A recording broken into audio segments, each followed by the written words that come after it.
Hola, José María, qué bueno escucharte y darte la bienvenida en esta tarde para recibir todo lo que Dios tiene a través de tu vida para cada uno de los que están conectados en esta tarde. Bienvenido, José María, todo el tiempo para vos. Bueno, muchísimas gracias, muy amable, gracias por la invitación. Le agradezco al Señor por esta oportunidad que nos da Él de poder abrir las Escrituras, compartir algo que Dios nos ha dado para este tiempo. Creo que estamos viviendo tiempos donde hay muchas ideas teológicas, muchas doctrinas. Y bueno, gracias a Dios que el Instituto Bíblico se encuentra para formar a los creyentes, a los pastores, a los líderes, en nuestra doctrina y en nuestra teología pentecostal, ¿sí? Así que le damos gracias a Dios por esta oportunidad que nos da, y gracias al pastor Samuel Ojeda que me pidió que pudiera compartir una palabra, me pidió sobre el tema de la relevancia de la palabra, y he estado trabajando, orando y preparando una palabra para esta tarde. Así que saludo a todos los hermanos de la región de Concordia, a todos los pastores, todos los amigos, que el Señor les abrace en esta oportunidad, ¿sí? Tengo, creo que hasta las 16:50, vamos a ir a la palabra. Acompáñeme a la primera carta de Timoteo, del apóstol Pablo a Timoteo. Vamos a dar lectura allí, ¿sí? Primera de Timoteo, capítulo 3, versículo 16, ¿sí? Mientras usted va a ese pasaje de la Escritura, me gustaría orar al Señor para presentar esta palabra, para que el Espíritu Santo esté dirigiendo, esté guiando, esté edificando a la iglesia, esté trayendo luz. Así que tenga bien orar en este momento, querido hermano. Señor, te damos gracias por tu gran amor, tu gran bondad, tu gran misericordia. Dios y Padre de nuestro Señor Jesucristo, te honramos, te bendecimos. Espíritu Santo, te pido que unjas mis labios para poder transmitir tu palabra, el fundamento de nuestra fe, las sagradas escrituras que son inspiradas por Dios y son útiles para nuestra salvación. Señor, bendice a cada una de las personas que están en este momento, Señor, pendiente a tu palabra, que tú traigas luz, Señor, a través de la exposición del Evangelio, Señor. El rey David decía: la exposición de tu palabra alumbra, y lámpara es a mis pies tu palabra y lumbrera a mi camino. Señor, te honramos, levantamos, ponemos en alto, Dios, tu palabra en este día y pedimos tu guía, Dios, en el nombre de Jesús. Amén. Amén. Compartimos allí la palabra del Señor. Primera de Timoteo, capítulo 3, versículo 14 al 16. Vamos a dar lectura allí. El apóstol Pablo, escribiéndole a Timoteo, le dice: esto te escribo, aunque tengo la esperanza de ir pronto a verte, para que si tardo, sepas cómo debes conducirte en la casa de Dios, que es la iglesia del Dios viviente, columna y baluarte de la verdad, columna y fundamento de la verdad, e indiscutiblemente grande es el misterio de la piedad. Dios fue manifestado en carne, justificado en el Espíritu, visto de los ángeles, predicado a los gentiles, creído en el mundo, recibido arriba en gloria. Tremenda palabra. Dios es fiel, ¿sí? E indiscutiblemente grande es el misterio de la piedad. Dios fue manifestado en carne, ¿sí? La encarnación del Verbo, la encarnación del Hijo de Dios, la aparición del Hijo de Dios para salvarnos, para rescatarnos, para redimirnos, para amarnos eternamente, para estar con Él eternamente. Dios se hizo hombre, y esta es la novedad del Evangelio, ¿sí? Y cuando preparaba este mensaje, quiero arrojar un poquito de contexto histórico. Veía en la primera carta a Timoteo la preocupación del apóstol Pablo por la doctrina, la preocupación por la sana enseñanza y la preocupación por erradicar totalmente de la iglesia la herejía. A tal punto que Pablo en la misma carta, capítulo 1, versículo 3, le dice: como te rogué que te quedase en Éfeso cuando fui a Macedonia. ¿Sí? El apóstol Pablo le ruega a Timoteo que se quede en Éfeso cuando él iba a Macedonia, dice, para que mandase a algunos que no enseñen diferente doctrina. Y a Tito, en la carta de Tito, le dice: por esta razón yo te dejé en Creta para que corrigieses lo deficiente y establecieses anciano en cada ciudad. Y si nosotros vemos un mapa antiguo, nosotros vamos a ver que Éfeso está en un lugar, Macedonia en otro lugar y Creta está abajo. Es como un triángulo, como algo estratégico del apóstol Pablo para la evangelización, pero puntualmente cuando escribe las cartas es para la defensa del evangelio. A tal punto que el apóstol Pablo expresa su deseo de ir a ver a Timoteo, pero dice: antes de que yo te vaya a ver, te dejo estas instrucciones para que sepas cómo debes conducirte en la casa de Dios, que es la iglesia del Dios viviente, columna y baluarte de la verdad, columna y fundamento de la verdad. La casa de Dios, la familia de Dios que tiene a Dios como Padre, ¿sí? Es la columna y fundamento de la verdad. Y cuando nosotros pensamos en columna, era muy significativo para los creyentes de aquella época.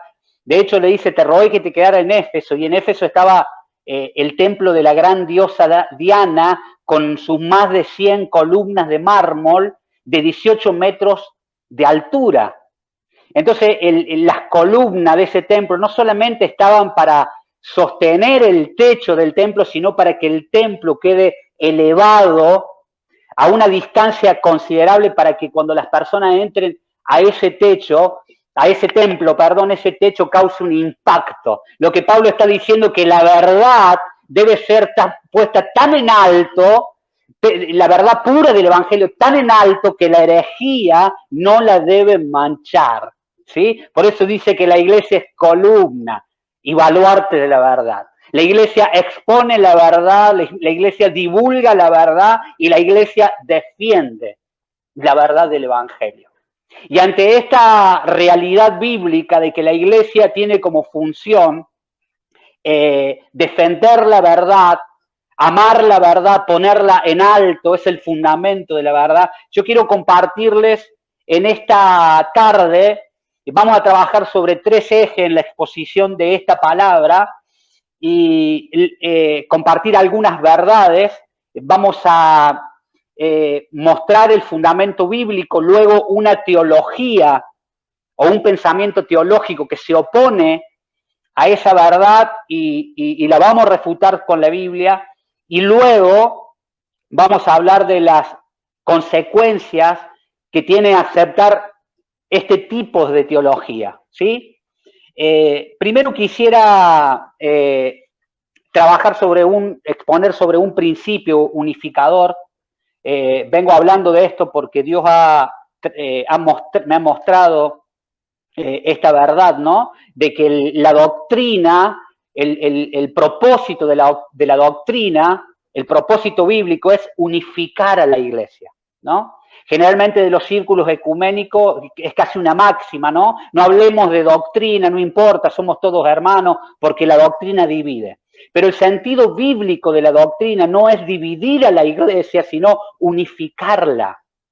La doctrina es el pegamento de la fe, así como la confianza es el pegamento de las relaciones. La doctrina unifica a la iglesia en un sentido, en un propósito. De hecho, dice que los primeros discípulos perseveraban en la doctrina de los apóstoles, ¿sí? Entonces, nosotros como Instituto Bíblico tenemos una doctrina y un ADN, el ADN pentecostal, una doctrina escritural de corte pentecostal, donde creemos en la salvación que es para todo, creemos en los dones del Espíritu, creemos en que Dios sigue obrando milagros, en que Dios puede hacer cosas extraordinarias, en que Dios puede romper el plano natural y moverse en lo sobrenatural y hacer grandes prodigios y portentos. Esa es nuestra teología basada en el libro de Hechos y en todo el Nuevo Testamento. Entonces, la primer verdad, podríamos decir, sobre la que hoy quiero compartir, es que Cristo es el fundamento de la iglesia, ¿sí? Y parece casi un eslogan, casi como algo muy obvio, pero hay ciertas teologías que van en contra de esta verdad, ¿sí? Vamos a exponer tres verdades, ¿no? Cristo como fundamento de la iglesia, las escrituras como fundamento de la doctrina y las escrituras como fundamento de la salvación, ¿sí? El primero de ellos, Cristo como fundamento de la iglesia. Yo quiero citar a un escritor, Peter Warner, es un escritor cristiano, y él en su libro Apóstoles y Profetas, en el capítulo 1 afirma lo siguiente. Dice, me maravillo de que por generaciones hemos dirigido nuestras iglesias en un sentido opuesto, como si pastores, maestros y evangelistas fueran el fundamento, ¿sí? Luego dice que de esta manera la iglesia ha ido marcha para atrás y que aún la iglesia yendo marcha para atrás ha podido evangelizar todo el mundo, y dice, sigue diciendo Peter Warner, imagina lo que le espera ahora que estamos poniendo las cosas en orden. Y acá quiero detenerme sobre este argumento. Primero, lo que el autor expone es que la iglesia se ha fundamentado sobre pastores, maestros y evangelistas. Bueno, ese argumento es falso. La iglesia siempre se ha fundamentado, la iglesia apostólica, por eso la iglesia es apostólica, porque está fundamentada en la doctrina de los apóstoles, pero la iglesia siempre se ha fundamentado en Cristo. De hecho, el Señor Jesús le dice a Pedro, sobre esta roca, sobre Cristo mismo, edificaré mi iglesia, ¿sí? La iglesia, si nosotros hacemos un reconto histórico, en la época de los apóstoles, luego la época de los padres, la época de los mártires, siempre la iglesia estuvo fundamentada en Cristo. No hay algún escrito que hable que el fundamento sean los pastores, los maestros y los evangelistas. Luego, si nosotros venimos más acá por la Reforma, vemos que los presupuestos de la Reforma era solo Cristo, solo Escritura, solo gracia, solo por fe. Los reformadores no fundamentaron la iglesia sobre pastores, evangelistas y maestros, y viniendo más para acá, por ahí predicadores más modernos, Spurgeon se me ocurre, Juan Wesley, David Wilkerson, decirte, no sé, G. Ávila, Carlos Anacondia, por decir contemporáneo, ninguno de ellos basó el fundamento en los ministerios. Ahora, ¿por qué dice el autor esto? Porque la idea es que, o que se intenta meter en la iglesia, es que el fundamento de la iglesia son los apóstoles y profetas. Esa es la idea, ¿no? Y 1 Corintios capítulo 3, ahora damos el fundamento teológico, Pablo dice, yo como perito arquitecto puse el fundamento. Ahora mire cada uno cómo sobreedifica, porque nadie puede poner otro fundamento que el que está puesto, el cual es Jesucristo. Y ahí es cuando nosotros podemos ver a la luz de 1 Corintios capítulo 3, versículo 10, podemos ver Efesios 2.20, que está mal interpretado, porque Efesios capítulo 2.20 dice, edificados sobre el fundamento de los apóstoles y profetas, siendo la primera piedra del ángulo Jesucristo. O sea que a la luz de 1 Corintios lo que la Biblia está diciendo es edificado sobre el fundamento que colocaron los apóstoles y profetas.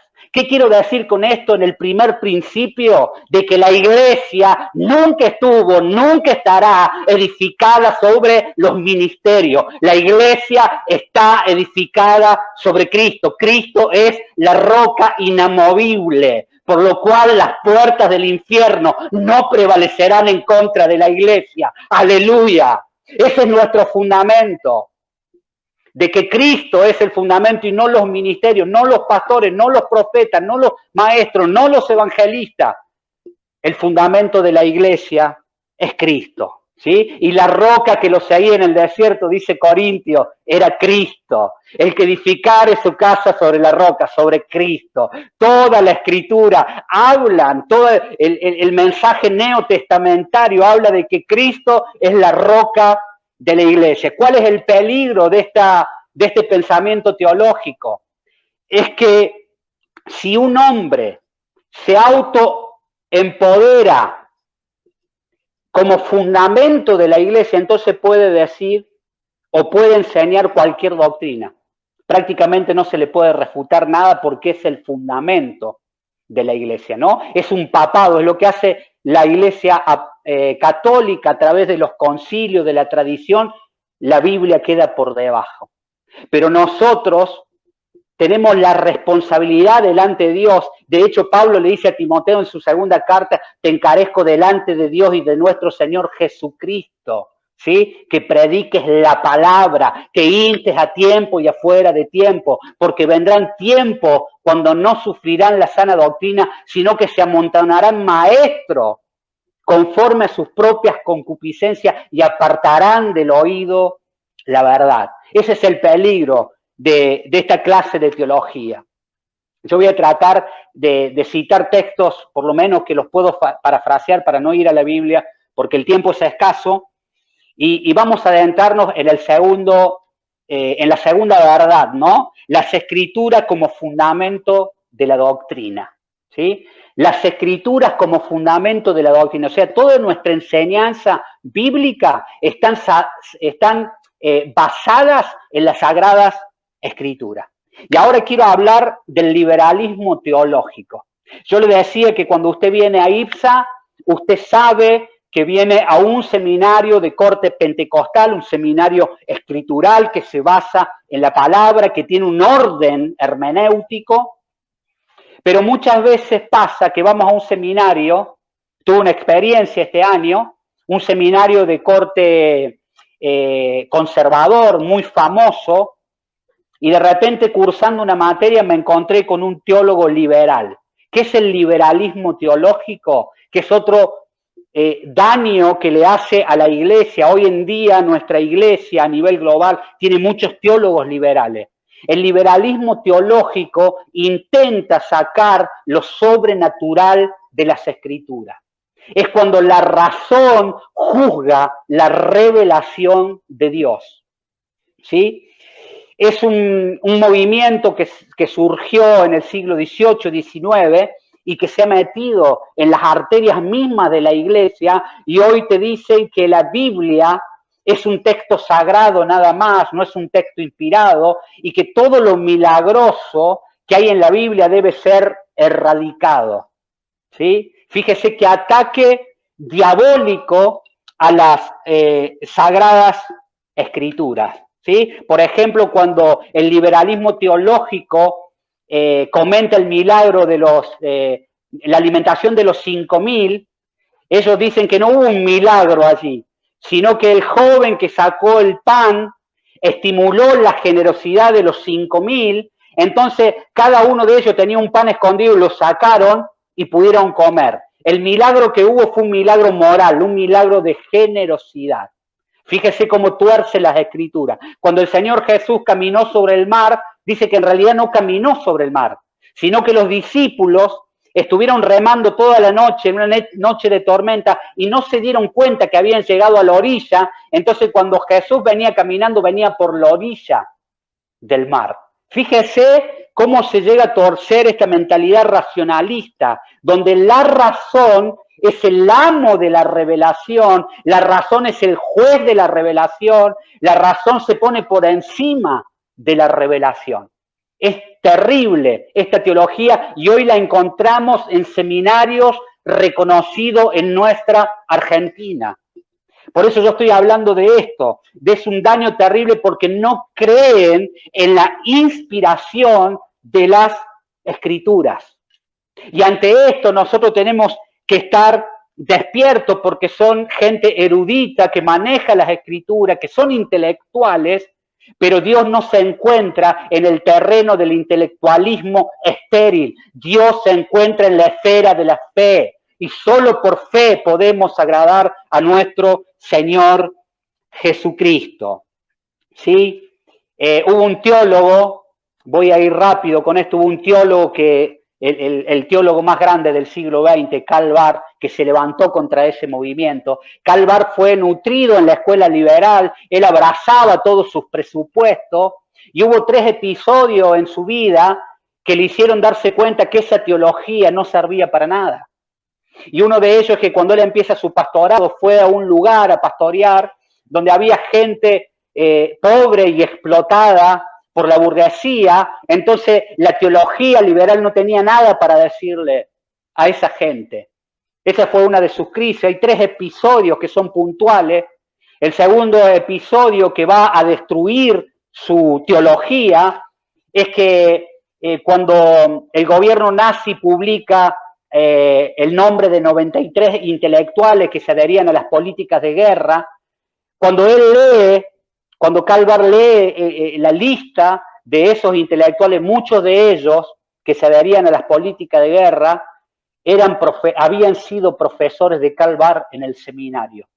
Y la tercera cosa que destruyó por total esa teología en la vida de Karl Barth fue la Primera Guerra Mundial. Porque el siglo XX se caracterizó, y el siglo XIX, por ser el siglo del optimismo humano. Y la guerra destruyó esa teología, a tal punto que él se puso a leer la Biblia como nunca y escribió su comentario a los Romanos. Si bien no desarrolló a fondo como nosotros creemos la inspiración, pero sí Dios lo levantó para oponerse a ese tipo de teología y le dijo, no, la palabra de Dios, la Biblia es la palabra de Dios y solo Dios puede revelar a Dios. Por lo tanto, las escrituras son la palabra de Dios, ¿sí? De la misma manera, creo que hoy nosotros en nuestro contexto, el coronavirus ha destruido la teología de muchos predicadores, sobre todo aquellos que se amparaban en paradigmas de prosperidad, en paradigmas de éxitos, que están más emparentados con lo que es nuestra época consumista que con el Evangelio de Jesucristo. ¿Sí? ¿Cuáles son los efectos de esta teología, las secuelas que hasta el día de hoy están en nuestra sociedad? Es que al rechazar el hombre las escrituras y ser el hombre el centro de todo, el hombre corre al hombre. Hasta hoy se ve las consecuencias de esa teología, ¿sí? Por eso el hombre primero, antes de venir a Cristo, el hombre corre a las ciencias sociales, corre a la psicología, corre a las terapias de grupo, corre a la psicoterapia, a la neurociencia, pero el hombre, de acuerdo a las escrituras, debe correr a Cristo. Hay muchas cosas que en sí mismas no están mal, pero mi primer descanso y mi primer auxilio donde yo debo correr debe ser a Cristo. Esta teología no solamente niega la inspiración de las escrituras, sino que niega la suficiencia de las escrituras, niega la suficiencia de Cristo en nuestra vida. Hoy para muchos creyentes Cristo no es suficiente, Cristo es insuficiente, por eso corren al hombre. Pero Cristo te dice, ven a mí, vengan los que están cansados, vengan a mí que yo los haré descansar. ¿Cuál es tu pecado? Ven a Cristo, Él es suficiente para salvar, Él es suficiente para sanar. Él es nuestro Señor y nuestro Salvador. Es un tiempo de volver a las Escrituras, de creerla, de realmente creer lo que el Espíritu Santo inspiró. El que está en Cristo es nueva criatura. Las cosas viejas pasaron. He aquí Dios las hace nuevas. Aleluya. Y ya quiero cerrar, me queda poco tiempo, con la tercera verdad, ¿sí? Las Escrituras como fundamento de la salvación. Y esto es muy importante porque hay una teología que surge dentro del seno del calvinismo que Cristo solo salva a algunos, y de allí surge la conocida frase expiación limitada, ¿sí? Porque el fundamento de la salvación para estos grupos de teólogos no es el sacrificio expiatorio de Cristo, sino que es la elección soberana de Dios. Pero la Biblia enseña en todas las escrituras de que Jesucristo vino a morir por todos los pecadores. Fíjese lo que dice Pablo en 1 de Timoteo, capítulo 1, versículo 15. Palabra fiel es esta, y digna de ser recibida por todos, que Cristo Jesús vino al mundo a salvar los pecadores, de los cuales yo soy el primero, dice el apóstol Pablo. ¿Sí? El apóstol Pablo no tiene la influencia de los teólogos, no tiene la influencia de los concilios, no tiene la influencia ni de Arminio, ni de Calvino, ni de Wesley, ni de ningún teólogo de la historia de la iglesia. Él está escribiendo a Timoteo y le dice, esta es la palabra fiel, que Cristo vino al mundo a salvar a los pecadores, de los cuales yo soy el primero. Y más adelante, 2:4 de 1 de Timoteo dice, el cual quiere, hablando de Dios, que todos los hombres sean salvos. No podemos predicar un evangelio que sea para alguno, un evangelio elitista, porque la Biblia enseña que Cristo vino a morir por todos. De tal manera amó Dios al mundo que ha dado a su único Hijo, para que todo aquel que en Él crea no se pierda, mas tenga la vida eterna. Amén. Algunas implicaciones de esta teología. Primero, que se predica un evangelio falso, que contradice los textos sustanciales de las Escrituras. Si nosotros vamos a San Juan capítulo 3, versículo 17, dice la palabra del Señor, porque no envió Dios a su Hijo para condenar al mundo, sino para que el mundo sea salvo por él. El que en él cree no es condenado, pero el que no cree ya ha sido condenado porque no ha creído en el unigénito Hijo de Dios. Y el 19 dice, y esta es la condenación. Aquí está la base de la condenación. No es la elección de Dios. No es que Dios eligió gente y la envió al infierno. Esta es la base de la condenación. Y esta es la condenación, que la luz vino al mundo y los hombres amaron más las tinieblas que la luz, porque sus obras eran malas. O sea que la condenación es el rechazo de nuestro Señor Jesucristo. Las implicaciones son que se predica un evangelio falso. Los predicadores de este evangelio, sobre todo los evangelistas, predican un evangelio deshonesto. Porque si yo creo esa teología, yo tengo que decirle a mi público que hay tres posibilidades cuando estoy predicando el evangelio. Primero, que todos sean salvos porque Dios los eligió a todos.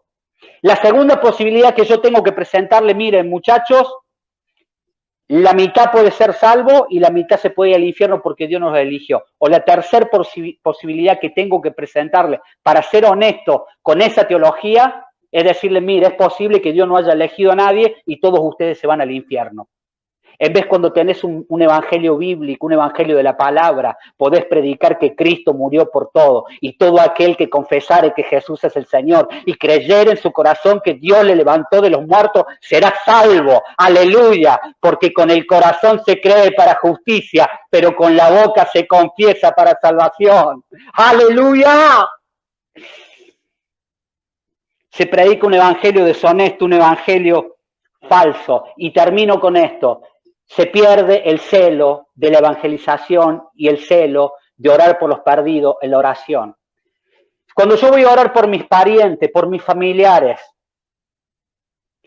y tan solo que yo tenga la intuición, tan solo la intuición de que Dios eligió a alguno de ellos para que se vayan al infierno, eso haría perder poder a mi oración y haría perder poder a la evangelización. Pero el Señor dice que si creyeres en tu corazón que Jesús es el Señor, serás salvo. Y si crees en Cristo, tú y tu casa serán salvos. ¿Sí? Estas son las implicancias de ese pensamiento teológico que no se sostiene a través del Nuevo Testamento. ¿Sí? Un evangelio bíblico está basado en San Juan capítulo 3, ¿sí? Que Dios, amante del mundo y amante del Hijo, envió a su Hijo a morir por nosotros. Este es el tiempo de la iglesia. Es un tiempo donde tenemos que aferrarnos a la palabra, pero no como un lema. No leer 15 minutos la palabra y salir corriendo a hacer las actividades de la vida, sino tener un compromiso genuino con la oración y con la palabra. Tener un orden hermenéutico y buscar al Señor de corazón, y Dios nos dará un mensaje para esta época, para nuestra gente, para nuestra iglesia. Que el Señor te bendiga, hermano. Quería dejarte este mensaje. Dios lo ha puesto en mi corazón. Dios ha hablado a través de esta palabra. Y por hacer una recapitulación de estas tres verdades: Cristo como fundamento de la iglesia, las Escrituras como fundamento de la doctrina y las Escrituras como fundamento de la salvación. Nunca se olvide esto. Las Escrituras están por encima de los teólogos, de los concilios y de cualquier otra voz. Amén, hermanos. Me gustaría hacer una oración y pedirle al Espíritu Santo que nos guíe y que esta palabra siga trabajando en nuestros corazones. Padre y Dios de nuestro Señor Jesucristo, te honramos y te bendecimos, Señor. Señor, te doy gracias por esta bendita palabra que tú has puesto en mi corazón. Y, Señor, que esta palabra redarguya, exhorte, edifique, Señor, a aquellas personas que han estado escuchando, Señor. Espíritu Santo, haz tu obra genuina en los corazones de los creyentes. Gracias en el nombre de nuestro Señor Jesucristo. Amén y amén. Aleluya. Amén, amén. Gracias, José María. Qué tremendo, qué poderoso esto es para el liderazgo y para toda la iglesia de Dios en este tiempo. Amén, de estar alineado al diseño de Dios y qué bueno que podamos volvernos a las bases, ¿no? Para estar en avivamiento, en el mover del poder de Dios en este tiempo. Gracias, José María, por toda esta riqueza, por tu vida. Dios te bendiga. Y gracias, pastor. Gracias. Gracias, un abrazo enorme. Amén. Tremenda enseñanza, equipamiento para todo el pueblo de Dios y realmente a seguir disfrutando y a seguir comprometiéndonos de verdad con este Dios todopoderoso que está dándonos el tiempo a que toda su iglesia, su pueblo se vuelva a Dios, amén, y que su iglesia, su pueblo se mueva a conquistar todo lo que se ha perdido, cumpliendo el propósito de nuestro Señor Jesucristo.